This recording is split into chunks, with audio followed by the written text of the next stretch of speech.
Sanitiser डालने के बाद जब कामिनी ने देखा कि दरवाजे के उस पार कौन खड़ा था, तो वो हैरान रह गई। थोड़ी देर देखने के बाद अचानक ही कामिनी की हंसी निकल गई। अनिका का चेहरा और कपड़े सैनिटाइजर से गीले हो चुके थे। चलो, आज सैनिटाइजर का सही इस्तेमाल हुआ। कमाल है, आज तक तुमने अपनी माँ के परिवार के बारे में हमसे कुछ कहा नहीं। हाँ, वैसे भी जो कुछ भी मैंने अभी अभी उनके बारे में सुना, कुछ कहने लायक है भी नहीं उनमें। जैसी तुम हो वैसे ही तुम्हारे परिवार वाले, भिखमंगे। ये कहकर कामिनी जोर जोर से हंसने लगी। तभी दरवाजे की ओर से एक आवाज आई, क्या मिस्टर गौतम गुलेरिया यहीं रहते हैं? जैसे ही सबकी नजर दरवाजे पर खड़ी औरत पर पड़ी, सबकी नजर उन्हीं पर जम गई। हाथों की चूड़ियां, गले का नेकलेस देखकर साफ समझ आ रहा था कि वो कोई मामूली घराने की औरत नहीं थी। उनके हाथ की हैंडबैग कामिनी की हैंडबैग से कम 10 गुना ज्यादा महंगी थी।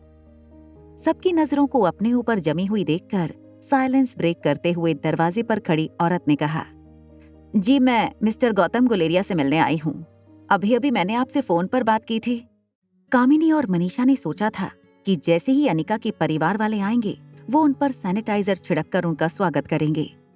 कामिनी और मनीषा ने अनिका के परिवार वालों की अपने मन में जो तस्वीर बनाई थी, उससे बिल्कुल ऑपोजिट थी अंजलि आंटी।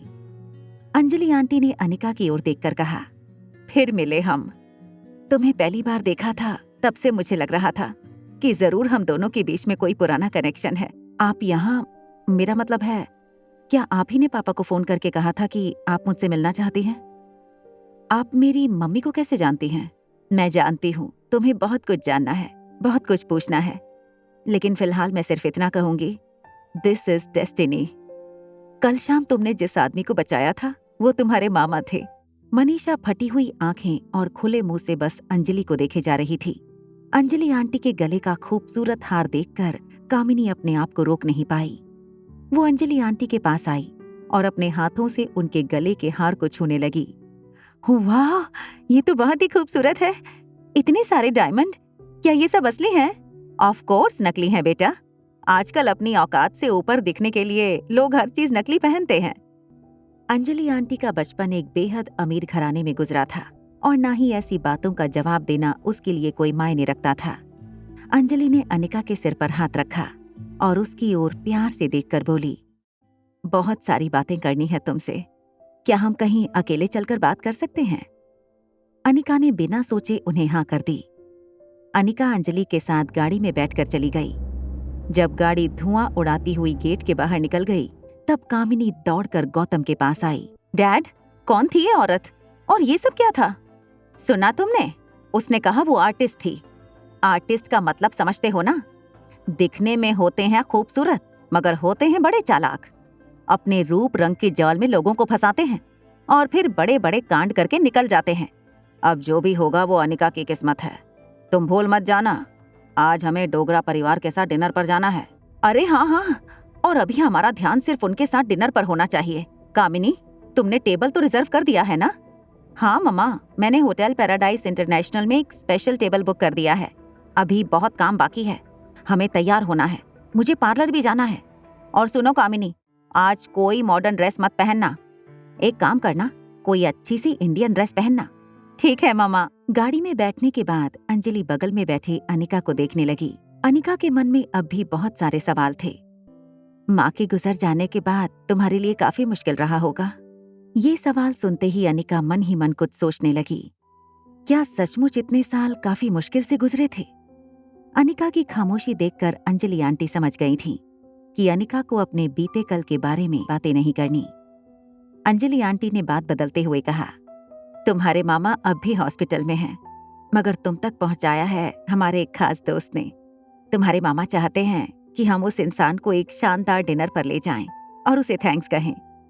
बिना पूछे ही हमने ये प्रोग्राम बना लिया। I hope you don't mind. Okay मामी।